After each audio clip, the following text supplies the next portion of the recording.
Menanggapi komentar Alamudin Rama 4847, bahas trayek Jogja Surabaya, kok dari dulu nggak ada PO yang berani masuk kecuali Duo Sumber dan Eka saja. Oke, untuk menanggapi pertanyaan itu tadi, mari kita coba buat hipotesis jawaban dari pertanyaan itu. Kira-kira apa yang membuat PO lain tidak ikut menggarap trayek Jogja Surabaya? Mari kita ulas bersama di Ngulas Bis.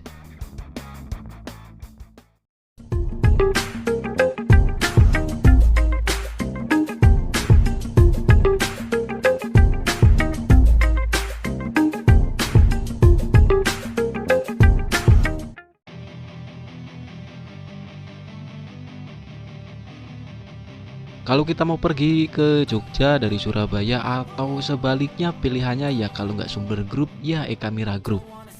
Mau yang kelas ATB ataupun kelas patas non-ekonomi, keduanya punya kelas layanan itu.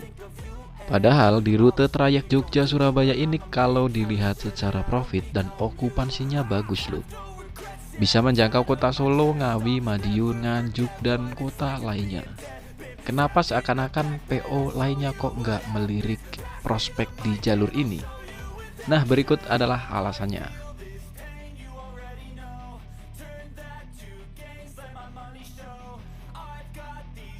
Kedua grup perusahaan otobus ini punya kekuatan yang sepertinya susah buat ditandingi di jalur tersebut.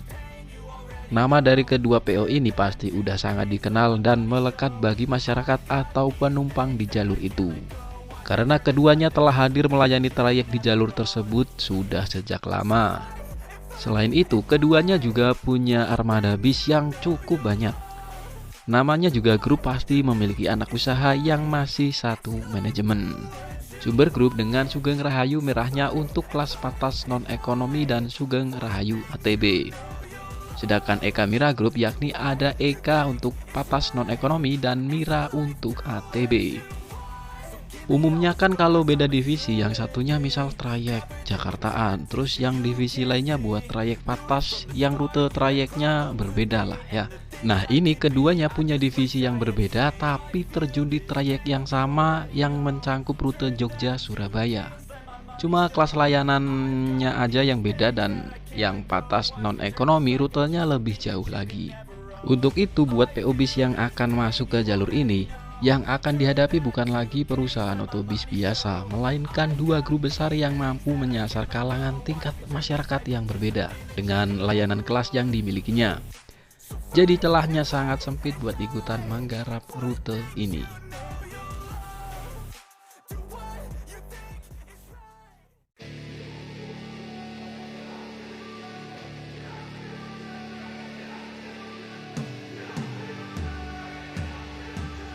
Meskipun di rute trayek Jogja-Surabaya hanya dilayani oleh dua grup perusahaan otobus tersebut, tapi keduanya bisa memenuhi kebutuhan transportasi masyarakat di rute itu.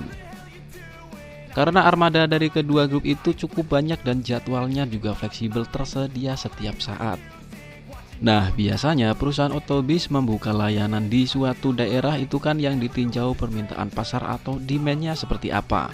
Apakah di situ kebutuhan transportasi masyarakatnya udah banyak yang terakomodir atau belum? Nah, jika permintaan pasarnya udah terpenuhi sama PO yang udah ada, jadinya akan sulit buat bersaing di daerah itu. Buat PO baru yang mau mencoba di jalur itu mungkin hanya bisa merebut target pasar yang berbeda dari kedua grup Jatim itu. Apa yang akan ditawarkan ke penumpang tentunya harus beda dari yang udah ada, entah dari segi pelayanannya atau fasilitasnya.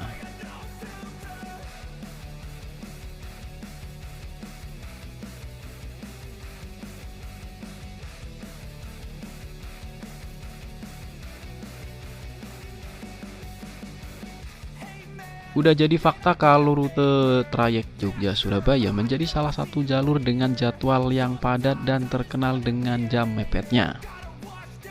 Ya, karena itu tadi duo grup Jatim ini punya armada yang banyak dengan dua divisi layanan di rute ini.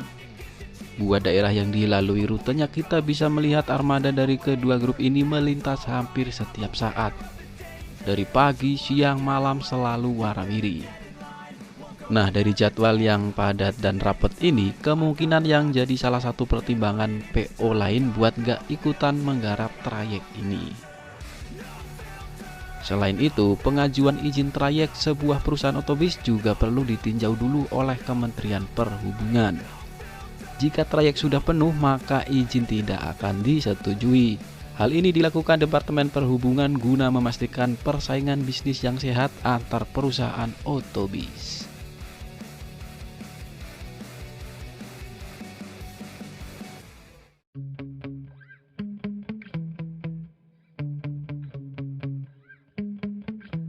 Yeah. Sometimes I get so mad, there's no controlling me. My thoughts get so bad, I'm like, I might grab a bat, I don't know. My wrath, my blood boils over like, oh God, here goes. I lost all feeling from my head to my toes. You said some shit that I can't let go, so just stay tuned for the rest of the show. Kalau bicara soal rivalitas, maka lekat dengan namanya persaingan dari dua pihak yang posisinya sepadan. Misal nih, dalam sepak bola ada Messi dengan Ronaldo. Dalam dunia bisnis ada Indomaret dengan Alfamart. Maka dalam dunia perbisan, saya rasa Sumber Group dengan Ekamira Group merupakan dua PO yang sepadan untuk menjadi rival. Nah, posisi persaingan yang sepadan tentunya punya keuntungan buat keduanya.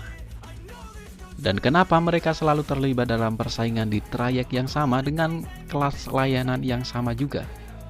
Yang pertama, ada sebuah teori ekonomi yang juga diterapkan oleh Indomaret dan Alfamart yang selalu bersaing berdampingan, yakni strategi marketing hoteling teori.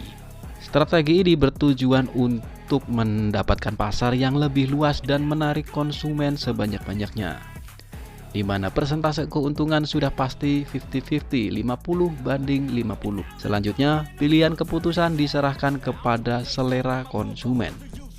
Bagi para penumpang atau masyarakat yang awam soal bis atau bukan mania bis kayak kita ini, terbentuk sebuah anggapan kalau nggak naik Sumber ya naik Mira sama aja, begitupun sebaliknya. Karena rutenya sama, fasilitasnya sama, dan tarifnya hampir sama, padahal keduanya beda bendera perusahaan.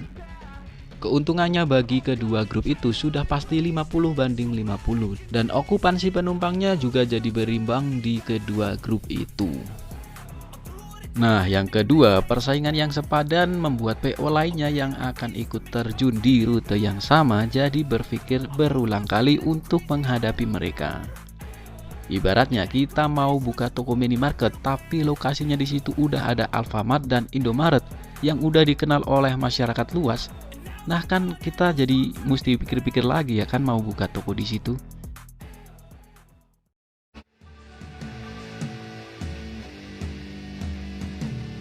Dan itulah tadi beberapa hipotesis dari pertanyaan kenapa di trayek Jogja-Surabaya tidak ada PO lain yang berani masuk selain duo grup Jatim itu.